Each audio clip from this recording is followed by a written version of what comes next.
say what you will about Chris Christie, the man knows how to call BS in the state of New Jersey. He was on 101.5, which is the radio show here, the radio station here for politics in New Jersey, and he was doing a Q&A session, and a cop called in and wanted to talk about pension funds and healthcare plans and all sorts of stuff, and was trying to trap Chris on issues.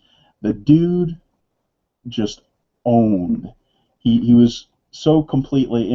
It's so rare that we ever see real successful counters to the left. I mean, we talked about this last week. We talked about, or it might have been 2 weeks ago. Yeah, it was 2 weeks ago. We talked about Newt Gingrich and John Sununu being effective at getting, sort of dashing the liberal premises and questioning them and rejecting them.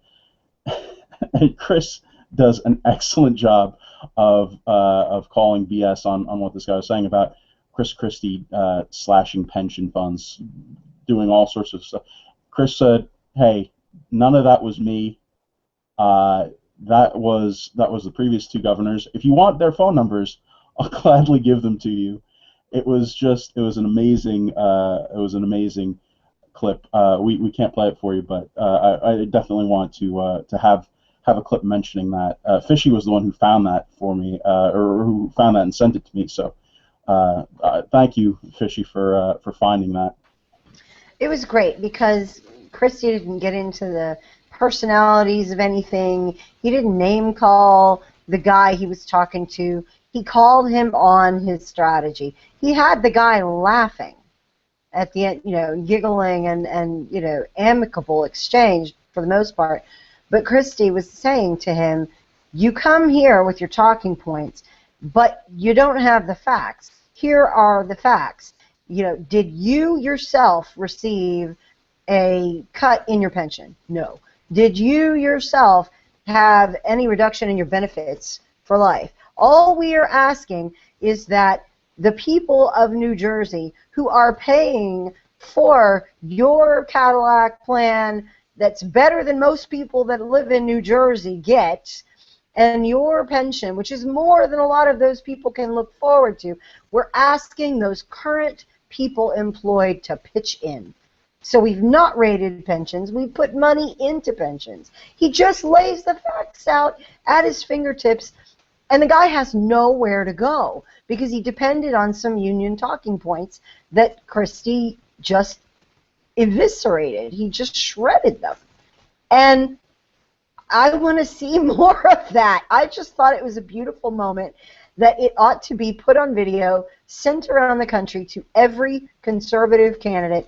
This is how you do it. And I think people were making comments on the share about whether Christie should be a good presidential candidate or whatever. And JD had a great answer to this. Tell him what you said. Yeah, he's a great Republican for New Jersey. Hopefully, we can keep him here in New Jersey. Yes, I would prefer we have Chris here and keep him for a long time. However, he is term limited, so that's. But the great thing is, it's a little bit annoying. Looking at these candidates that we're going to be dealing with, and like Corey said, instead of tearing them all apart and then coming together at the last minute and saying, "Oh, vote for this guy I told you was a complete heel, he's a complete douche," whatever. Instead of that, we should begin maybe looking at our candidates as though they all have talents and skills that make up a greater whole, and that they should be cross-training each other, teaching each other how to do what they're strong at. Yes, yes, I am totally a rhino. I know. It was either a rhino you were going for or a unicorn. I couldn't tell which, so I went with rhino. Same thing. Same I thought he was holding up the L from loser, and I was confused, but... Yeah, I caught it. No. That was the universal sign for rhino. So, yes, no, they play an idiot of it. Rhino corn. Rhino corn. we need to move the needle first, and then you can talk about, dealing with the minimum wage. I hate to say that, but it's reality.